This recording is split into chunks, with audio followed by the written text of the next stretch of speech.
Ricky here with Breaking Your Barriers, coming to you with something very special today. So this is my only chance to do it. Maybe I'm going to get another chance to do it, but I'm going to start off doing this. Aloha! Aloha! Yeah, baby, that's right. So that's the way I'm going to start off today. As you can see, I got my Aloha shirt on, and this is because I have a very amazing guest. She is, in a word, dope. She's fantastic. Now, let me tell you a little background because you're going to want to hear it. You're going to be on a roller coaster ride of emotions and excitement and laughter and just sheer energy. When you put me and Des together, the world is going to implode into laughter. Okay, it's going to be excitable today. It's going to be fun today. But the background is this. Des is an amazing influencer on social media, first and foremost. She has a channel called Healing with Aloha. And she's also my Filipina sister. She's also my Hawaiian sister, where she now resides in Kauai. Also, she's just an amazing, amazing ball of energy. There's nothing more I could say about her except that her positivity is going to make you want to go to Hawaii. She's going to share some things with us that will make you realize your life is not that bad. I'll put all her information on the description section. Now, with that said, I am not going to keep the world intact. It's time to implode. I introduce to you my friend, Des Jaquias. Hi, guys. I'm on the island of Kauai. It's one of the oldest Hawaiian islands. I'm born and raised here, but I was fortunate to live also on Maui, Oahu, and in Japan. I started a podcast called Healing with Aloha back in 2018. What happened was my younger sister, unfortunately, she was in a vehicle accident and she passed away in 2001. So this year marks 20 years since my sister passed away. And, you know, I went through so much with my mental health. I got diagnosed with post-traumatic stress disorder that I went through therapy. And then I lost another family member, unfortunately, in 2012 due to another vehicle-related accident. And the journey through grief eventually went into healing. And so the podcast in 2018 was in memory of my sister, because I felt if I can help one person to have hope, to know that even if you feel alone and you feel like you can't do it, that you can. And so through the podcast, I wanted to bring on other people who can relate, and they share about grief and loss, healing, and they share about mental health, self-care, and passion. Because I believe that when you find something that brings you joy and energy and you lean into it, when the hard times come, you have something to fall back on to get you through. And so I'm honored and privileged to be here. Oh, and I'm a single mom. I've been divorced for 12 years. And so started entrepreneurship when he was only 4, and now he's 14. His name is Daniel Kainoa. So here's for the moms. Yeah, baby. Oh, and then I'm a coach, guys. And I'm a coach, and I've been speaking since the age of 19. So yeah. My buddy over here, Des, she's a coach. So if you need her, I'm telling you, I'm putting all of her information in the description section. It's my honor to have you here, Des. Believe me, it's my honor to have you here. And the reason why I love having you is because you're willing to be vulnerable. You're willing to share all of the things you've gone through. We had a chance to chat even before this interview today. Yes. And you're an amazing person. Now, what happened after all of the traumatic experience? Did you ever have a point in your life where you wanted to give up? And more importantly, how did you break out of that to become who you are today? Thank you. Definitely, I can say because of God's love that I learned that even if I feel like I can't, I can. I went into therapy when I was 31. I was pregnant, and for my sister, but what ended up happening, it was a miracle, is that I was able to deal with trauma that had happened years before that that event. And if I don't know if I would actually seek therapy, because growing up where I'm from, therapy, mental health is not something that comes up in conversation. It's not something we talk about in our families. Sometimes people can say, oh, you can go, like they think you're crazy if you seek out therapy. But in actuality, when you get sick, you go and you see a doctor. And so to see a psychologist, to see a therapist, it's the same thing. You're dealing with your brain, you're dealing with your emotional well-being, you're dealing with your mental health. The one thing that people didn't know is that, you know, I was exposed to someone I love that dealt with their own addiction and that dealt with their own alcoholism. And it really had a negative impact on me. Like, I'm fortunate that I did have a strong foundation with my mom and my grandparents. But there was a time in middle school that I honestly, I don't talk about it, but I did attempt to end my life. And I wasn't successful, and I'm glad. And so when I look at life, every day that I live is a miracle, because I felt hopeless and I felt like not worthy to be alive.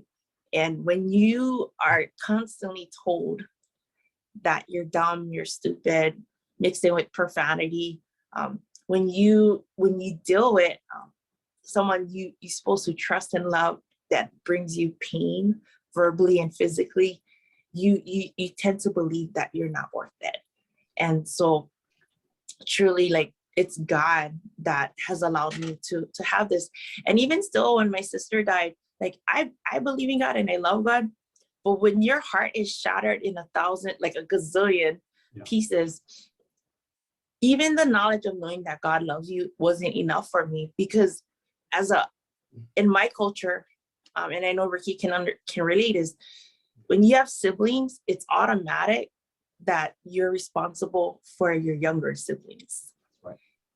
And, you know, there's 2 people above me. And so we always watched over her. And when she was 23, I spoke to her that day, and then she passed away later that night. And they're like, oh, you know, Kiala's in a car accident. She died. I'm like, no, she wasn't. She's fine. I just talked to her. When you're faced with that, nothing people can say or do can make you feel good or make you feel peaceful, make you feel happy. You just getting up, opening your eyes, is that success. And that was for years. Like, even though I went through therapy, just the guilt of feeling like I failed her, even though it wasn't my fault, Right. Just feeling like I wasn't able to, it's overwhelming. And so where I'm at today and where I was, it's going to be 20 years now, it's a miracle. But my grandmother told me back in 2019 that before she passed, she said, you know, you got to do what makes you happy, because in the end, you can't blame no one. And this is coming from my grandma, who was like a best friend to me. She was 82. And so now moving forward, I try to live my life in that manner. And I do crazy videos on TikTok of inspiration, humor, and dancing and singing, because it makes me happy. And I just live my life that way. That's heartfelt. And you're getting me. Hold on, give me a second. I need to pause. I understand exactly where you're coming from. And I can tell you this, those are tears of a legacy that lives on. Because of your sister, you are an advocate for what it is you do today, which is positivity, and how to overcome the pain you feel inside and how to overcome the abuse you experienced. That's the reason why you are a fireball of hope. And this is also one thing I need to share with any of you who are listening. We didn't expect to get this deep, but the thing about me and Des, we don't plan anything. When we speak, we get into it, and wherever it ends up, we can be in Japan one day, next thing you know, we in Brazil. Okay, that's just the way we are. And it's just crazy. So like I said, you're going to be on a roller coaster of a ride, and you're going to take away so many things. She's an advocate for young people for students. Coming from an Asian background, me and Des can relate to this, but I'm going to have Des tell you what it's like and how we have to release what it is we're feeling inside. Otherwise, it will go on with us until we become adults. I was telling Ricky that so I'm mixed race. I'm Filipino, Hawaiian, Spanish, Chinese, and so my great grandparents on one side immigrated from the Philippines to Hawaii to work in the fields and whatnot. And then the other side, my grandfather is from the Philippines. My grandmother is part Filipino and she's Hawaiian. And so, you know, it's a different mentality and mindset. You know, they came here to work and whatnot. And so what I noticed is as it trickles down, there's no time to really feel or to talk about how you feeling, because no more time to talk about that. My dad's the oldest of 8 and my mother's the oldest of 7. And they were young, they were teenagers when they became parents. And so they went straight into adulthood as teenagers. And so what has happened over time is like, I don't know if you ever heard of the terminology, but suck it up. Yeah. And so, you know, when you're going through things, you don't, like, as much as you want to have a meltdown or whatnot, you just suck it up. And, you know, growing up, it's like, you know, I'm the most sensitive one. And I realize now I'm an empath. But so when you feel pain and you see people in pain, it's hard to suck it up because you don't want to see people in pain. And as a kid, you're just trying to figure out ways like, how do I stop them? And you feel hopeless because if it's like your parents, your grandparents, your aunties, your uncles, or friends, and you know, you're just a kid and you can't fix it, you get discouraged. But it honestly, in all due honesty, now I realize, like, as a kid, your only job is to have fun, to enjoy life, to figure out who you are. But if that's all you know growing up, you're surviving and you're trying to, like, you know, get through it, it's hard. And then, like, for some people, you don't talk about forgiveness. You don't talk about how are you feeling. You don't talk, because it was never taught. And when you're breaking generational trauma, it's hard because everybody is used to it being this way. Like, you don't talk about how you feel. And then whatever happens in this family stays in this family. You don't tell nobody. And so the idea of getting help, like seeking like a school counselor or a teacher, is like you feel like you're betraying your family, you know, and then so you don't get help. But then what happens is you get older, you become an adult, and then you can't function and have great relationships because you're attracted to people who are like the people you've known, and maybe that was negative, they were toxic. And so that's why it's good to make friends with people that are not from where you're from, because they teach you new ways and they allow you to realize, like, it's okay to talk about it.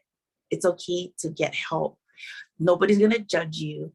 And some of the things you're taught was wrong.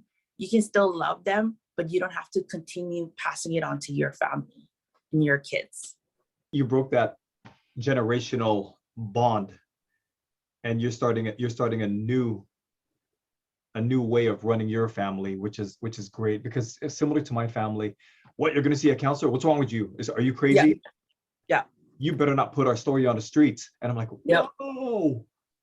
So I can completely relate to you. And it may not be that way for every Asian family, but from my upbringing and your upbringing, for Asian families, we are pretty closed when it comes to our emotions. You can't even show emotion. That's why both of us, I believe you and I are the outcasts. We are like the left field, so you know, like when people, like the family, like everybody's on the left, and we're like the only one on the right. Like they're like, what? They're like, they look at me like, what's wrong with you? Join the program. No, I don't want to. Ladies and gentlemen, those of you watching, when you meet this awesome person, if you want to be very formal, you say Ms. Deslynn, or a little bit chill, Des, or if you want to speak in her lingo and the way she'll be like, yeah, baby. You say, what up, Sistah Des? Yeah, that's the way you speak to her. So no matter which way you call Des, she's gonna love you no matter what, because she has a love for people and it's apparent. Believe me, when you speak to her, you're gonna realize that what you see here is what you get when you speak to her. Not only because she's on the show. This is Yeah, her no, guys, I'm really real. random, goofy. I was telling Ricky that I work with youth from when I was in my early 20s, and I did it for about 10 years. So I work with youth with nonprofit organizations, and then I also volunteered for church for 10 years. And so I just realized that if I can change one child's life, because I can't rewind my life, but I can help encourage someone in some way to believe that they're awesome and that they're worth it. And so working with you, I have a passion for you because I feel like you guys are more moldable. And I've gone back to my old high school and give back. And people often tell me I'm crazy for working with teenagers. And I tell them that it's not, because a teenager knows if an adult doesn't like them or like them. And they're not going to fake it. Nope. Like if they know you don't like them, they're not going to waste their energy on you. Mm-hmm. And then if you get upset and say, oh, why do they have an attitude? Because you don't have to say anything. A child, even little kids, their energy, they feel energy. So they can feel love, they can feel genuineness. And if they don't feel that from you, they're not going to waste their time with you. I'm going to go back to something that you shared earlier, because I believe it's something that's so profound and very important.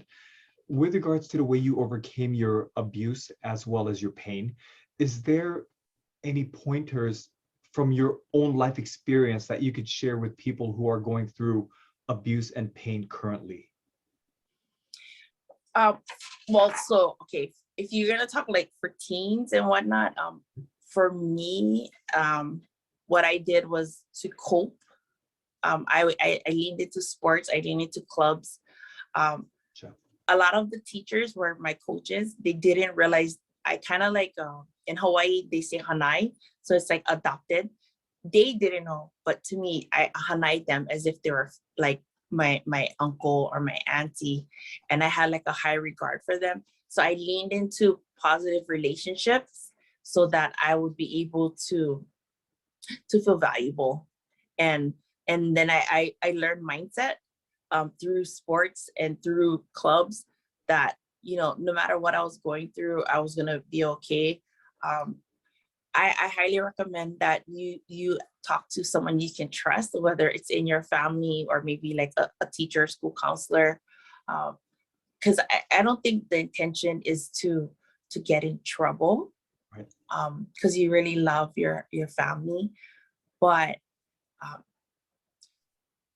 if someone you trust says things and does things that make you feel like you're worthless, that's not healthy. That's a very toxic relationship, and nobody should be under those conditions. Whether you're a child, you're an adult, nobody deserves to be treated like they're worthless. When I was a troublemaker in my youth, I was told by teachers, uncles, parents, strangers, police, principal of the school that I'm worthless. And that affected me for so many years until somebody actually said something which scared the hell out of me, which is on one of my speeches that I shared. He said, Ricky, you have so much potential. And I've never heard those words in my life. So I was like, eh? It's like, what kind of crack are you on? You got to be the good stuff. Because he was the only one that ever said that. My mom practically gave up on me. Of course, as a mom, she protects you and says she loves you. But this stranger, this teacher said this to me, and he led me towards a direction similar to you, which is music. That's where I found music. So I thank God for my band teacher. And I shared this in the I love my band teacher. I played the flute. What did you play? I played the clarinet as well as the flute. Oh God, you did? Wait a minute. Did I say clarinet and flute? I meant saxophone and drums. I played the flute for 5 years. That's the only instrument we could afford. I know, they're expensive. And if you're a troublemaker, it's because you're trying to find that creative outlet. You Yeah, need to creative use people, your, yes. right, use that, right, creative people, right. I get bored, guys. So I needed something. So if my mom will tell you, like, Desi, you've always been different, you know, but it's just, I'm creative. I get easily bored. And so that's why music and art is key. And don't ever let anybody tell you you can't make money doing it. Cause I know people who are professional artists that make money and music, and they're happy. And the key word is happy, because you could be making a crap load of money and guess what?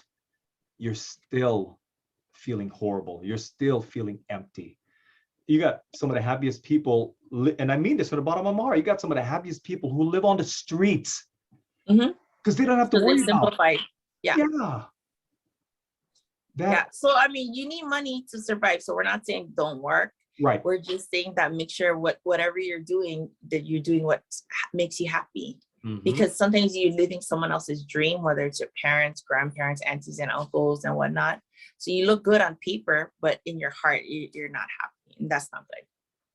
Right. And I wasn't gonna do what my mom and dad told me. Ricky, go be Nurse. a lawyer or a nurse. I said, nurse, I understand. They go, and I said, why lawyer? Because you never shut the hell up. Hey, if I'm gonna get paid, I mean, I'll get paid for talking. I thought of being a lawyer too, but like, nah, I'll get frustrated. Me too. And I was like, no, I can't be lying. I can't be lying for the whole day. not that all lawyers are liars, but you know the stigma that goes for lawyers. You're like, wait a minute, sorry. I'm like, wait a minute, lawyers, don't get mad at me. I'm just kidding. I'm just kidding. And I'm gonna keep that in here because it's funny.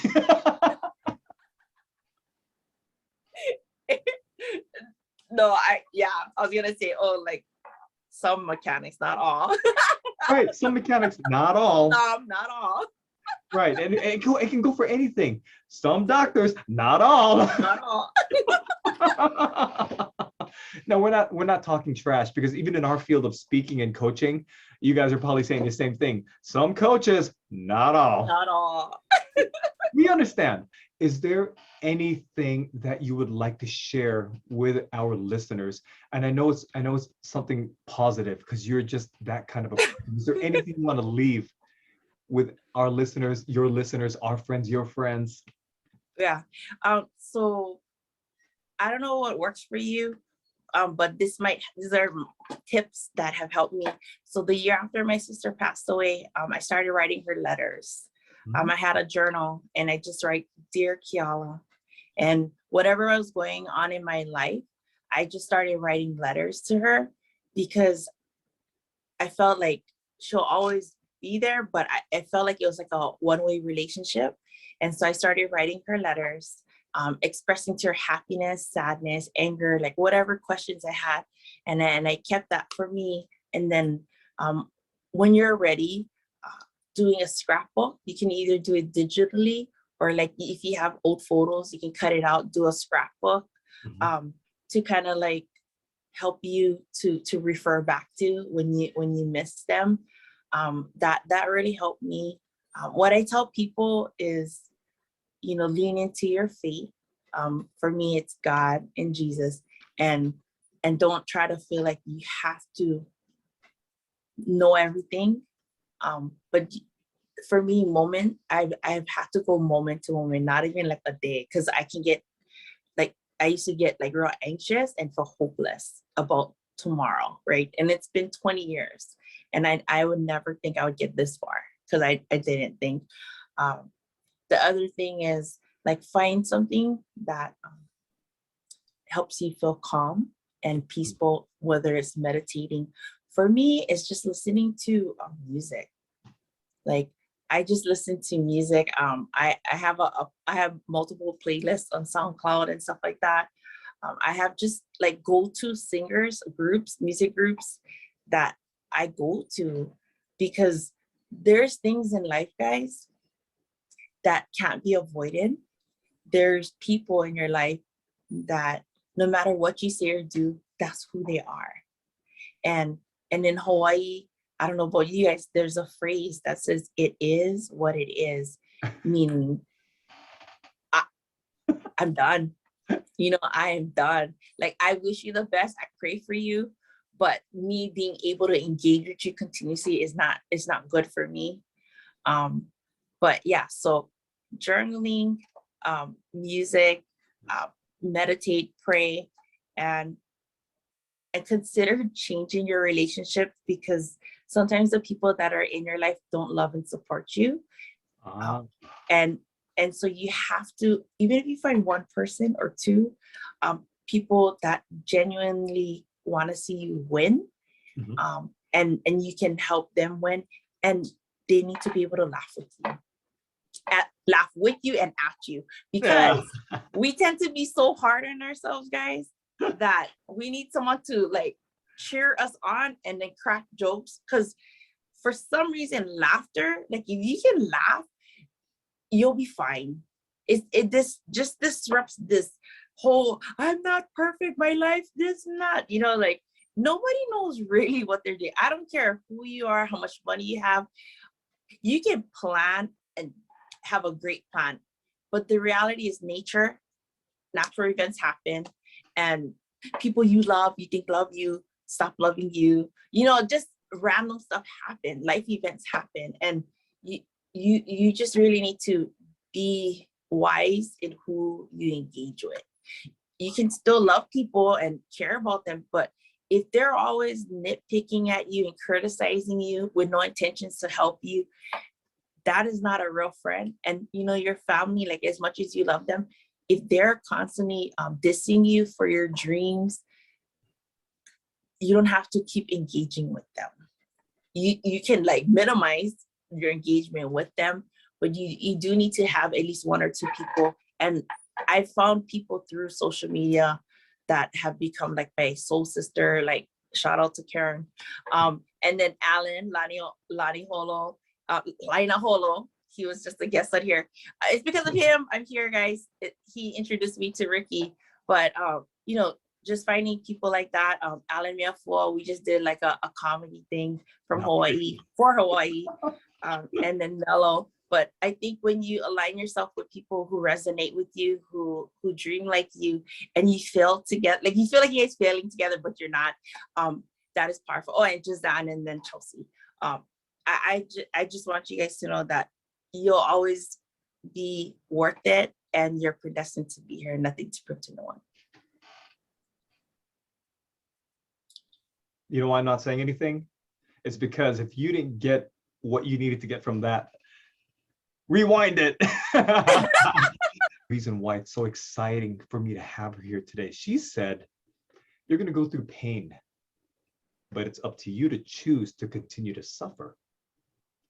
And she didn't choose to suffer. She used her pain, her abuse, to become an advocate to help you who are in pain get out of that pain. Her sister is going to continue to live on. It's been 20 years, and her sister has been living on every single day for 20 years. Why? Because every positive word that comes out of Des's mouth is influenced by her fantastic sister. We just want to say, God bless her, and God bless your family as well, Des. Thank you. Thank you for being here and sharing your wonderful words of wisdom. Oh, I didn't tell you, Ricky. So I'm working on self-publishing the book for my letters to my sister. I'm gonna have to extract things, but I am publishing the book because I felt like maybe somebody could help who I was 20 years ago. Yeah. Look out for that book. Now, with that said, before we close out today's amazing interview, and that seems to be my favorite word. Every time I have an amazing guest, it's hard for me not to say that. I can call her fantastic, fantabulous, fabulous. She's all of that. Yes, I need to ask you to do this because we're going to have some of your friends and family who are going to be watching this. I want you to do an amazing greeting in Pidgin. Okay, well, greeting or leave a message. Leave a message? Yeah, leave a message for our awesome folks from Hawaii and from the islands. Oh, I thought you'd make me tell the comedy. Okay. Yeah, yeah, make a comedy, girl. No, wait, to who? Everybody here? Or And this is for everybody here, and because we want to hear that, we want to hear that native tongue. no, so this is Pigeon English, guys. I just wanted to tell you guys that no matter what you guys going through, like you guys gonna always be the kind, and nobody can judge you, and that you gotta love yourself and show aloha to everybody, because when you show aloha, you make the world a better place. Aloha. Oh, wow. See, for those of you that don't speak Pidgin, that's your first lesson right there. And I promise you're going to be catching more of Des as we go down these next few months, because we're going to be doing a lot of work together. She will help you. That smile is so magnetic, and she caught everybody's attention with that smile. It was on mute because, you know, when you're at work and you're watching, like, who is this girl? Dang, you know, 'cause she's so positive. She's so positive. It's ridiculous. And you'll have to forgive me if I'm speaking at a higher pitch right now. It's because she's so cool that way. And yes, you of all people, you guys know me. I'm a nut. I love to have fun with my guests, and it's hard not to have fun with Des. Hey, Des, thanks for being here. God bless you over there and everything you do. Aloha. Aloha. Inspiring one person at a time, breaking your barriers. Continue to break yours.